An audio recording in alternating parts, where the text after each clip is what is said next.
সেই বিখ্যাত উক্তি আজও দেশ জুড়ে সমাদৃত, সে আমার মুখে অ্যাসিড ছুঁড়েছে, আমার স্বপ্নে নয়। লক্ষ্মী আগরওয়াল হলেন একজন সাহসী ভারতীয় অ্যাসিড হামলার উত্তরজীবী সমাজকর্মী এবং অনুপ্রেরণাদায়ী বক্তা। তিনি 1990 সালের 1 জুন ভারতের নতুন দিল্লিতে একটি মধ্যবিত্ত পরিবারে জন্মগ্রহণ করেন।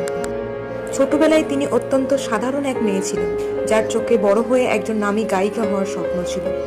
কিন্তু তার জীবনে নেমে এলো সেই ভয়াবহ কালো দিন।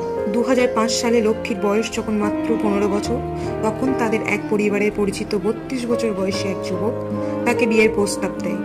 লক্ষ্মী সেই প্রস্তাব সরাসরি প্রত্যাখ্যান করে। প্রত্যাখ্যান সহ্য করতে না পেরে হামলাকারী ক্ষিপ্ত হয়ে ওঠে। তারপর দিল্লির ব্যস্ত খান মার্কেটে একটি বাস স্টপে লক্ষ্মী যখন অপেক্ষা করছিলেন, তখন সেই হামলাকারী এবং তার 2 সহযোগী তার মুখে অ্যাসিড ছুঁড়ে মারে। অ্যাসিডের তীব্রতায় তার মুখ সম্পূর্ণ পুড়ে যায়। এক দয়ালু ট্যাক্সি চালক তাকে উদ্ধার করে দিল্লির সফরদরজং হাসপাতালে নিয়ে যান। সুস্থ হতে এবং নিজের বিকৃত মুখমণ্ডল কিছুটা ঠিক করতে তাকে দীর্ঘ 7 বছরের প্রায় 7টি অত্যন্ত বেদনাদায়ক অস্ত্রোপচারের মধ্যে দিয়ে যেতে হয়েছিল।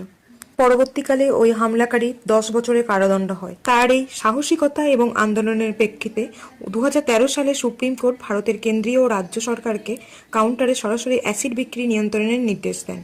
নিয়ম করা হয়েছে পরিচয়পত্র এবং সঠিক কারণ ছাড়া কেউ অ্যাসিড কিনতে পারবে না। তার বাস্তব জীবন এবং সংগ্রামের ওপর ভিত্তি করে বলিউড চলচ্চিত্র ছপাক নির্মিত হয়। চলচ্চিত্রে লক্ষ্মীর চরিত্রে অভিনয় করেন দীপিকা পাডুকোন। 2014 সালে আমেরিকার তৎকালীন ফার্স্ট লেডি মিশেল ওবামার হাত থেকে তিনি ইন্টারন্যাশনাল ওমেন অফ কারেজ পুরস্কার লাভ করেন। 2018 সালে মাদার টেরেসা অ্যাওয়ার্ড পান এবং 2019 ইউনিসেফ এবং ভারত সরকারের তরফ থেকে তাকে আন্তর্জাতিক নারী ক্ষমতায়ন পুরস্কার দেওয়া হয়। তিনি প্রমাণ করেছেন যে বাহ্যিক রূপই শেষ কথা নয়, আসল সৌন্দর্য ও শক্তি মানুষের মনে লুকিয়ে থাকে।